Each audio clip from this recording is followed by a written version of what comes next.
See, this another type of the body movements at the dialectric joints continues. We are taking this lecture for the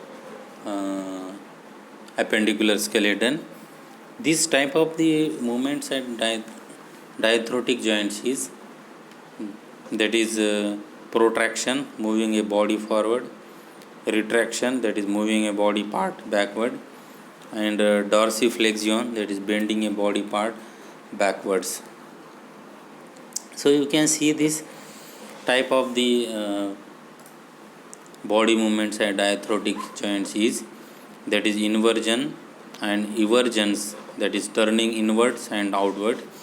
The rotation is moving a body part around a central axis.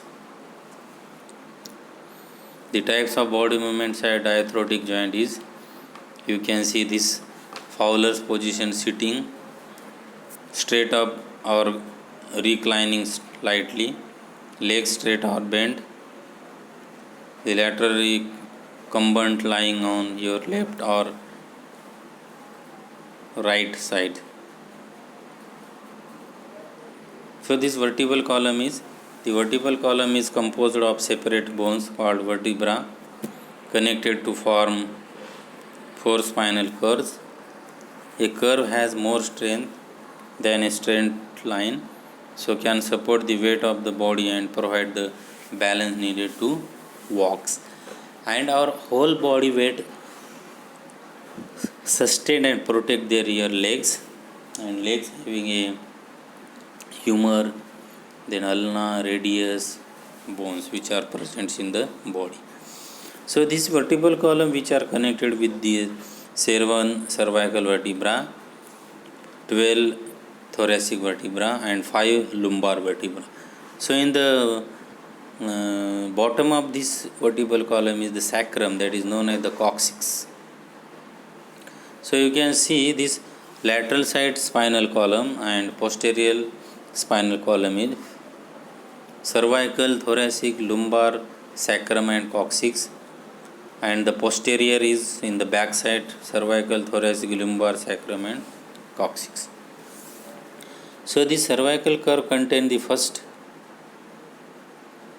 7 vertebra, the thoracic curve contains the next 12, the lumbar curve contains 5, and the sacral curve does not contain vertebra, it contains the sacrum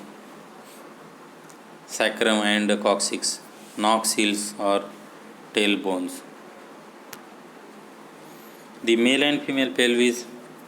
The pelvis is the lower portions of the trunk of the body. The hip bone, sacrum and coccyx form the pelvic basin. Hip bones include the ilium, pubis, ischium.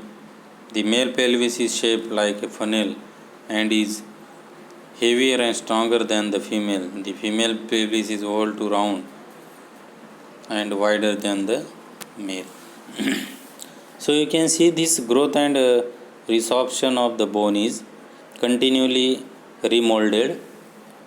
So these all the bones, they are molded with their bending with each other, and it is broken down by osteoclast in a process called the resorption. म्हणजे आपले प्रत्येक bones आहे ते bones हे moulding असतात, आणि कुठे आपण ज्या ठिकाणी बसतो, कुठे वागतो, एक्सरसाइज करतो, त्याप्रमाणे आपले बोन्स तिथे नॅचरली ते मोल्डिंग होत असतात. आणि त्याच्यामध्ये एक स्पेसिफिक फंक्शन्स आहे. जसं आपण उभं राहतो, उभं राहणे म्हणजे काय, तर आपल्या पायावर उभं राहतो. पायामध्ये असणारे जे अल्ना आहे, फ्युगल आहे, ह्युमेरस आहे, ते बोन्स काय करतात, सस्टेन करतात. काय सस्टेन करतात, तर वेट सस्टेन करण्याचं काम त्या बोनचं आहे. म्हणून आपल्या बॉडीमध्ये असणारे जे बोन्स आहे ते आपल्याला वर्क करतात. आता आपण तर जर समजा मेल आणि फिमेलचे जर बोन जर बघितलं तर जनरली फिमेलमध्ये जे पेक्टोरल गर्डल आहे ते लार्ज असतात, मेलमध्ये हे लहान असतात.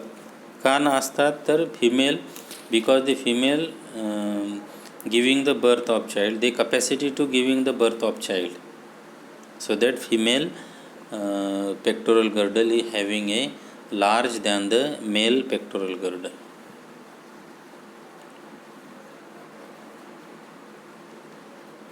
Okay, thank you.